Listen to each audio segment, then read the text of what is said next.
ఎగువ ప్రాంతాల్లో కురిసిన వర్షపు నీరు కాకినాడ జిల్లా ఏలేరు రిజర్వాయర్లోకి అధికంగా రావడంతో దిగువ ప్రాంతాలకు నీటిని విడుదల చేస్తున్నారు.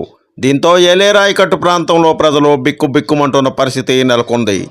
ఏలేరు రిజర్వాయర్ నుంచి వదిలిన నీటి ఉధృతికి జగ్గంపేట నియోజకవర్గంలోని కిర్లంపూడి మండలం రాజుపాలెం వద్ద గండిబారిపడింది. అనేక పంట పొలాలు నీట మునిగాయి. ఏలేరు కాలువ చెంతన ఉండే జగ్గంపేట మండలం ఇర్రిపాక, మామిడాడ గ్రామాల పరిస్థితిపై స్థానిక ఎమ్మెల్యే జ్యోతుల నెహ్రూ సమీక్షించారు. గట్లు పటిష్టతకు చర్యలు తీసుకోవాలని ఆయన సోమవారం నాడు ఆదేశించారు. ఏలేరు కాలువ ప్రాంతాన్ని డిఆర్డీఏ పీడీ సిహెచ్ రమణి కూడా పరిశీలించారు. ఈ సందర్భంగా జ్యోతుల నెహ్రూ మాట్లాడుతూ వర్షాలకు ఏలేరు రిజర్వాయర్ ఇన్ఫో పెరిగిందని పేర్కొన్నారు. దానికి అనుగుణంగా నీటిని విడుదల చేస్తున్నారని ఆయన వివరించారు. వస్తున్న నీటి ప్రవాహానికి పరిస్థితుల దృష్ట్యా మరింత ఎక్కువగా విడుదలయ్యే అవకాశం ఉన్నదని ఆయన లోతట్టు ప్రాంత ప్రజలకు హెచ్చరించారు. ఏలేరు చెంతన ఉండే గ్రామస్తులు అప్రమత్తంగా ఉండాలని సూచించారు. ఇర్రిపాక గ్రామానికి ఎటువంటి ఇబ్బంది ఉండదని ఎమ్మెల్యే జ్యోతుల నెహ్రూ తెలిపారు. సతీష్, పూర్తి న్యూస్, కాకినాడ.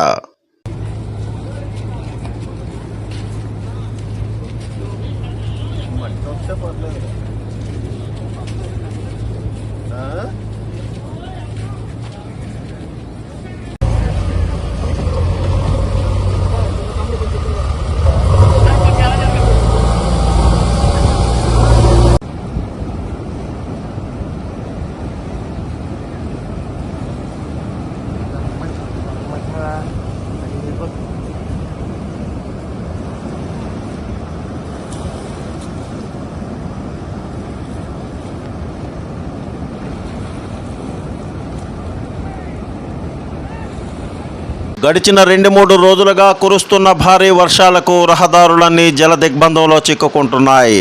వాహనాల రాకపోకలకు అనేక అసౌకర్యం గురవుతున్నారు.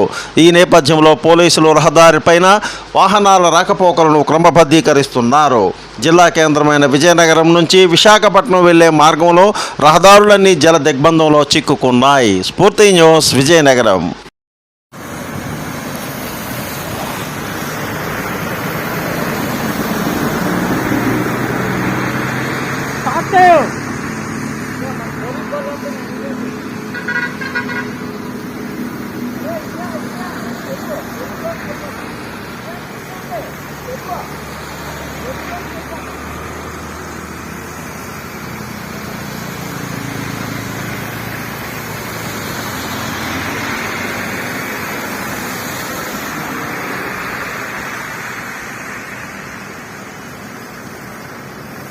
Please like, share, subscribe our channel.